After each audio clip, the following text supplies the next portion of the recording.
Now SUVs come in all different sizes, but the bigger is better attitude is what I'm fond of. And hey, and welcome to this edition of Road Warrior. I'm your host, Grant Robertson. Now we've been behind the wheel of this old faithful, the 2014 Jeep Grand Cherokee numerous times, everything from the diesel model on up to the SRT 8. Now what we love about this vehicle is it truly is a rugged but pretty vehicle on the outside. But one thing that's missing to me is that third row. So we're going to compare the numbers on how this vehicle really sizes up to the competition.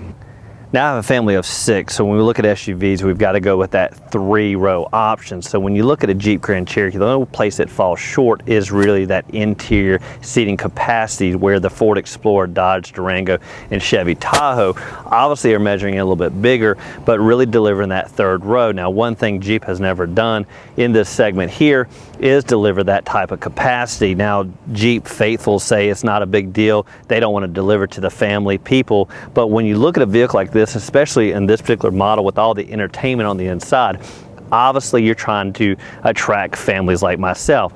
The problem is when we go on family vacations, we're going to have to leave one at home, as this only seats 5.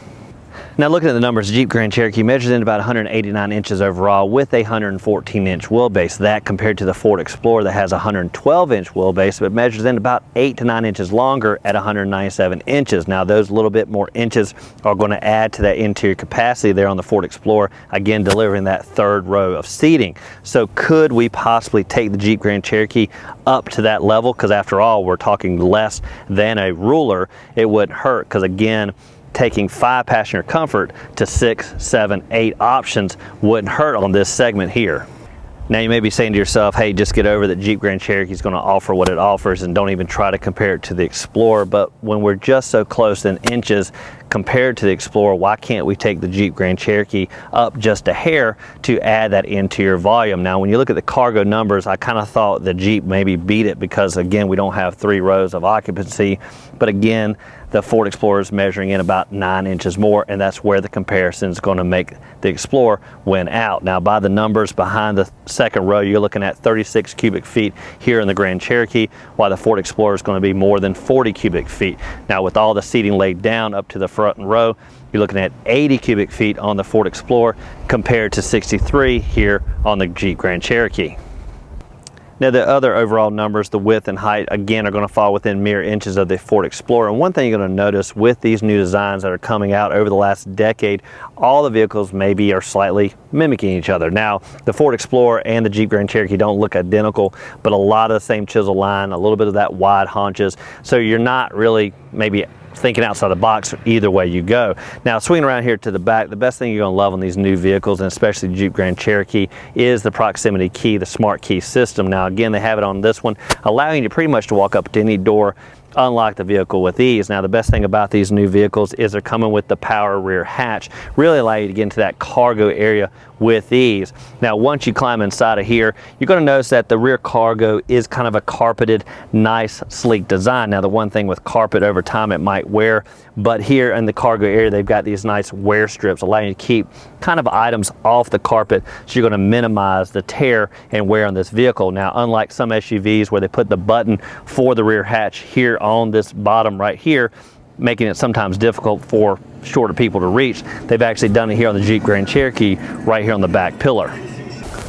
Now I've tried about every power plant there is here on the Jeep Grand Cherokee, everything from the diesel to of course the Hemi, and this one is the lesser of the power plants, the 3.6 liter V6 engine. Now it came as a shock because I've really got used to that Hemi power, that 5.7 liter. It's going to deliver about 360 horses. Now when you drop down to the V6, you're going to lose a little bit of power, around about 290 horses and 260 foot-pounds of torque. Now where that really came into play is really on the open road and stomping the gas to maybe get ahead of slower traffic. What you're going to find is a huge roar under the hood and eventual get up and go.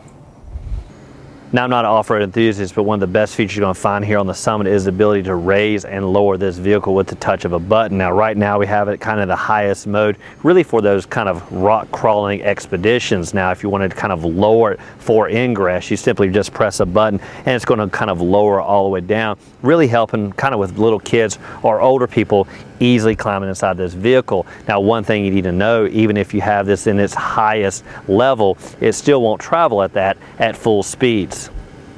Now once you get inside the Jeep Grand Cherokee, this is maybe its weakness in my opinion. Now again, I am a full-size family, so full-size SUV is what I'm longing for, and the Jeep Grand Cherokee is almost there. Now one thing I love, of course, is the interior volume that they do offer up front. Again, it's going to be about 40 inches of legroom with the back seat going about 38 inches.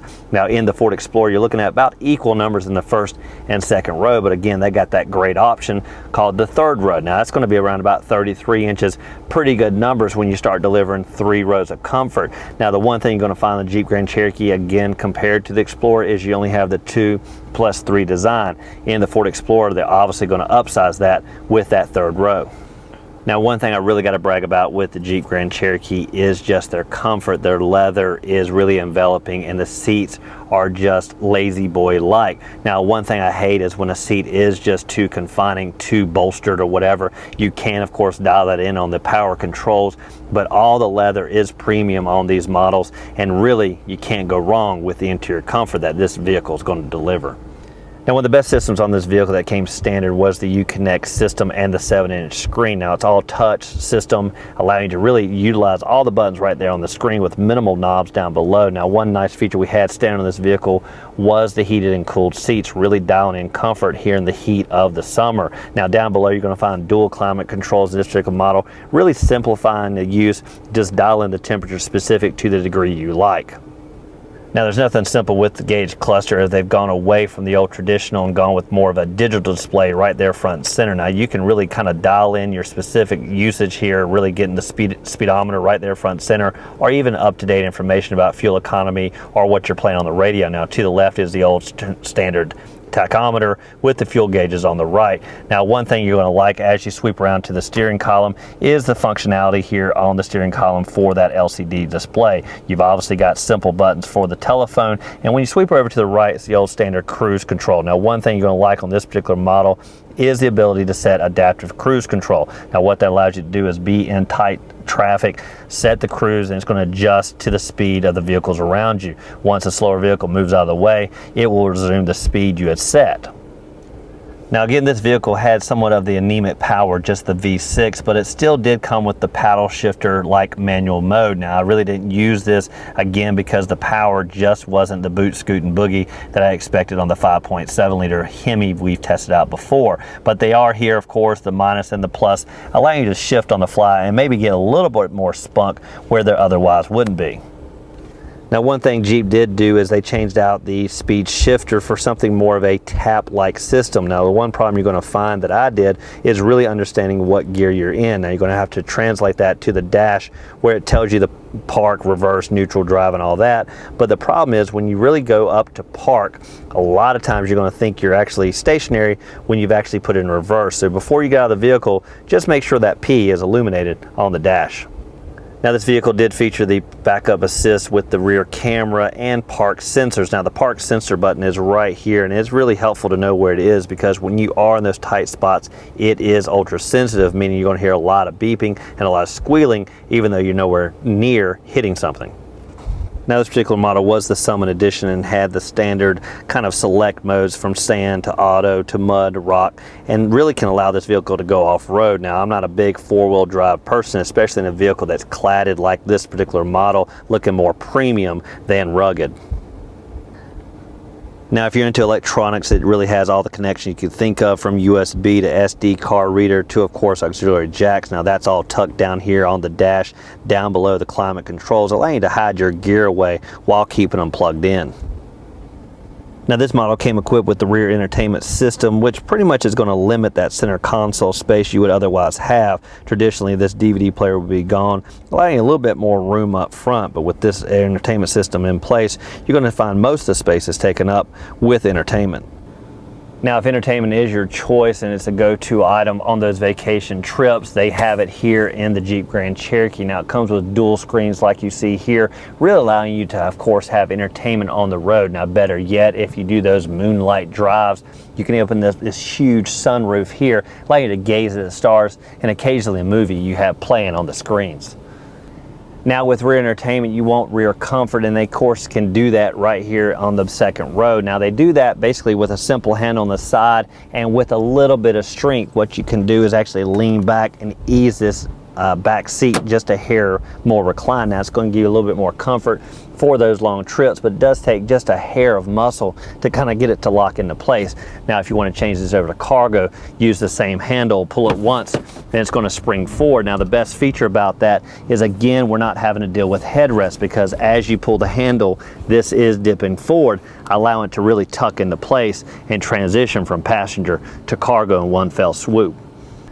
Now what you're going to find when there's 3 rows of seating is that the second row actually can travel forward and backward. Now we don't do that here because there's just nowhere to move it, so it's pretty much locked in place. Now one thing you're going to find that helps with leg room is the kind of design of the seat backs. Now on this model with the kind of entertainment system, we got just a little bit more jutting out here on the back of the seats, but they still have that nice niche for your knees to kind of easily fit in behind the front row.